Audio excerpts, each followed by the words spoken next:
Suffering, too, she supported him as his heart silently broke at having to farewell the love of his life.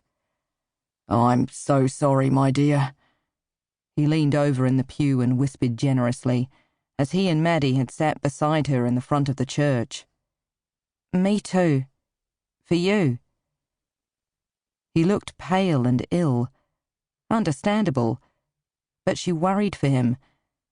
Because she travelled so much, she had rarely seen her father in recent years. Shocked, this time she realised the active outdoor man she remembered had severely aged. Or was it the haunting aftermath of Ailey's death? The cold, heartless bitch, Elizabeth, he had married after her own free-spirited mother left him, had dutifully given him 2 more daughters, but, as far as Daisy knew, love had not accompanied that union, at least on Elizabeth's part. And perhaps impossible, too, for George, when Ailey had always held his heart. Elizabeth Harwood remained at home in her comfortable homestead inland, ever hateful of George's first wife and daughter. Although why Ailey and Daisy should have irritated her, Daisy could never fathom. They were hardly any threat, their lives so dissimilar as to be laughable. 3 daughters for sheep station owner George Harwood. No sign of the son and heir he must have craved, surely a hidden bittersweet pill of regret. None of his children showed any interest in running Georgina Downs alongside him.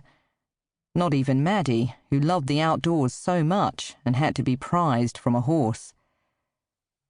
George loved his daughters, but a son would have been the ultimate hereditary prize. Maybe there was yet hope in his only toddler grandson, Tommy, although that likelihood was still too far ahead to contemplate. The graveside service ended. Fellow mourners approached, murmured their condolences, and left. Although they shared rare childhood memories, but never lived under the same roof and had not seen each other in years, Daisy's stepsister Maddie moved forward and gave her a warm, meaningful hug. As if respectfully sensing their joint need for father and oldest daughter to have a moment alone, Maddie walked on, trailing the others leaving the cemetery, while George lingered beside the offspring of his one true love. "Staying for a cuppa?" she murmured. George nodded. "We should talk. Do you have time later?" "Of course. Back at the cottage?" she suggested. "As you want." "It won't be easy," she warned, knowing that returning to Ailey's place, the scene of their past regular meetings, would tear his heart. He scowled and mumbled, "I know." "This past week was dreadful. The memories," Daisy sighed. "There's so much to go through, but I can't focus long enough to start." She had learned after Granny Sheldon and Aunt May's deaths that you never fully recovered from a loved one's loss. And now Ailey, her mum. Daisy forced herself to remember only happy, nostalgic memories, and she clung to them with stubborn determination. As Daisy pulled up a short time later in the dependable old farm ute, a cluster of cars was already parked in front of the church hall, its double cream-painted timber doors flung wide, welcoming the thin warmth of early spring sun. There was no longer a town here, only its remains. A single road meandered through.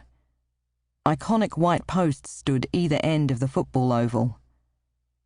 The small stone church and attached timber hall, a necessity of larger families and greater populations in days past, still thrived, both vital sporting and social outlets for the community. Old Ed's service station, with its single-fuel Bowser, survived, as did the Weatherboard Hotel, although long since closed and uninhabited. The handful of other derelict houses either rented now or beyond repair. Locals shopped further afield at Nowra, half an hour north, or Inlet Creek, the same distance away along winding roads down to the coast. The seaside village aroused its own memories.